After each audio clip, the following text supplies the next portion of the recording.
Education విషయంలో మీరు compromise అవ్వద్దు. మీకు ఒక ఎకరం ఉంటే అవసరమైతే ఎకరాన్ని అమ్మండి, చదివించండి. వాడు 10 ఎకరాలు కొంటాడు, రేపు మిమ్మల్ని కాపాడుతాడు. నేను చెప్తున్నాను, ఇది జరుగుతుంది. పిల్లలకు ఆ విషయం చెప్పండి. మీకున్న కుటుంబ సమస్యలు కూడా పిల్లల దృష్టిలో పెట్టండి. డిస్టర్బ్ అవుతారు అనుకోవద్దు. మీ ప్రతి ఒక్క సమస్య వాళ్ళకి వివరించండి. అవసరమైతే మీకు పొలం లేకపోతే ఇల్లు తాకట్టు పెట్టి అప్పు చేసైన పిల్లలు చదివించండి. విద్య ఒక్కటే మన సమాజాన్ని మార్చగలుగుతుంది. Nothing else. ఏది లేదు. పెళ్లిళ్ళకి ఆడంబరాలు చేయకండి, ఫంక్షన్స్కి ఖర్చులు పెట్టకండి, బంగారాలకు ఖర్చు పెట్టకండి. బట్టల కంటే ఎలక్ట్రానిక్ గూడ్స్ కంటే కూడా very important thing is what? Education.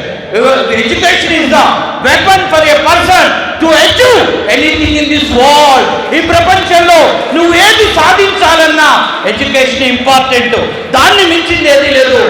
ఇప్పుడు ఎవరైతే సహాయాలు సహకారాలు చేస్తున్నా అందరికీ కూడా నేను చెప్పేది ఏంటంటే, మీరు అన్నిటికంటే ఎక్కువ హెల్ప్ చేయాల్సింది ఎడ్యుకేషన్. చదువుకున్న విద్యార్థులకి హెల్ప్ చేయండి. దాన్ని మించింది ఏది లేదు. ఎందుకంటే ఒక వ్యక్తికి ఉద్యోగం వస్తే అతని కుటుంబం 3 తరాలు సంతోషంగా ఉండటానికి అవకాశం ఉంటుంది. అది జరుగుతుంది, జరగబోతుంది. దాన్ని మించింది ఏది లేదు. అదేవిధంగా ఇక్కడ పేరెంట్స్కు నేను చెప్పేది ఒక్కటే, మీకు ఎటువంటి పరిస్థితులు ఉన్నా 3 పూటలు కాదు 2 పూటలు తినైనా మనిషి బతకొచ్చు, కానీ పిల్లల్ని చదివించండి. పిల్లల్ని పనుల్లో పెట్టొద్దు.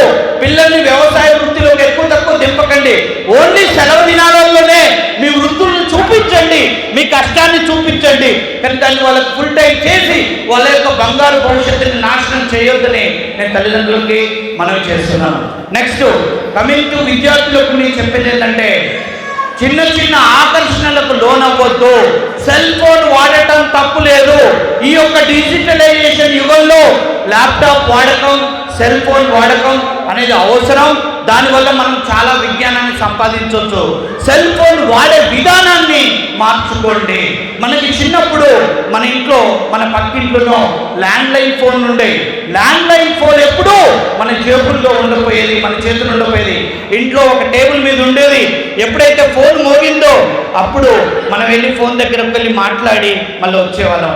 ఇదే విధంగా ఇక్కడ ఉన్న తల్లిదండ్రులకి, మరి విద్యార్థులకి, మరియు గురువులు, టీచర్లు, అతిథులు అందరికీ నేను ఇచ్చే సలహా ఏంటంటే, ఫోన్ యూజ్ చేసే విధానం అనేది వేరు. ఇప్పుడు నా ఇంట్లో నేను ఇంటికి వెళ్ళంగానే నా ఫోన్ని నేను ఒక అల్మారాలో పెడతాను, నా చేతిలో ఉండదు. మా పిల్లలకు కూడా అదే చెప్తాను.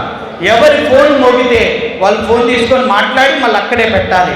ఇప్పుడు మా ఇన్స్టిట్యూషన్లో కూడా మేము చేసేది, పొద్దున్న 8:30కి స్టూడెంట్ ఇన్స్టిట్యూట్కి వస్తాడు. 8:30కి రాగానే 8:30 నుంచి 9 లోపు రావాలి. రాగానే వాళ్ళు ఒక సెల్ఫీ దిగుతారు ఇన్స్టిట్యూట్కి వచ్చినట్టు. ఆ యొక్క ఫోటోని ఇది స్కూల్ ఇన్స్టిట్యూషన్స్ వాళ్ళు కూడా పాటించవచ్చు. ప్రతి ఒక్క విద్యార్థికి ఒక పేరెంట్ గ్రూప్ ఉంటుంది, వాళ్ళ అమ్మ నాన్న ఉంటారు. ఆ గ్రూప్లో ఫోటో అప్లోడ్ చేస్తాం. అప్లోడ్ చేసేసరికి పేరెంట్కి ఇన్ఫర్మేషన్ ఉంటుంది, అబ్బాయి వచ్చాడు అమ్మాయి వచ్చాడని. ఆ తర్వాత అందరూ స్టూడెంట్స్, క్లాస్ వింటున్న స్టూడెంట్స్ అందరూ మాకు పొద్దున్న 9 కల్లా ఫోన్స్ హ్యాండ్ వర్క్ చేయాలి. సాయంత్రం 6 గంటలకు వెళ్ళేటప్పుడు మళ్ళీ లాగౌట్ ఇంకో ఫోటో తీసి అప్లోడ్ చేపిస్తా. పోయేటప్పుడు మాత్రం అంటే 9 to 6 ఏ ఒక్క స్టూడెంట్ చేతిలో కూడా మేము ఫోన్ ఉంచాం. సో ఈ విధంగా అంటే ఫోన్ వాడటంతో తప్పు లేదు, బట్ ఫోనే మన జీవితం కావద్దు. ఇది నేను మీకు ఇచ్చే సలహా. బట్ ఫోన్ యూసేజ్ తప్పు కాదు, ఎందుకంటే స్మార్ట్ ఫోన్లో మనకు చాలా విషయాలు నేర్చుకునే అవకాశాలు ఉంది. నెక్స్ట్ ఇంకొక విషయం ఏం చెప్పాలనుకుంటుంటే, ఎస్పెషల్గా ఇక్కడ ఉన్న టీచర్స్కి ఒక టీచర్గా, అంటే మీ అంత కాకపోయినా నేను కూడా ఐటీలో టీచర్నే కాబట్టి నేను ఇచ్చే ఒక సలహా ఏంటంటే, పాఠాలు మనం చెప్పడం ఒక విధానం, పాఠాలు పిల్లలతో చెప్పియండి.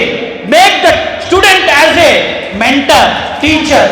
పిల్లలతో పాఠాలు చెప్పేయండి. పిల్లలతో ప్రతిరోజు పిల్లల్ని డయాస్ ఎక్కించండి, సెమినార్లు చెప్పండి, వాళ్ళకి అవకాశాలు ఇవ్వండి.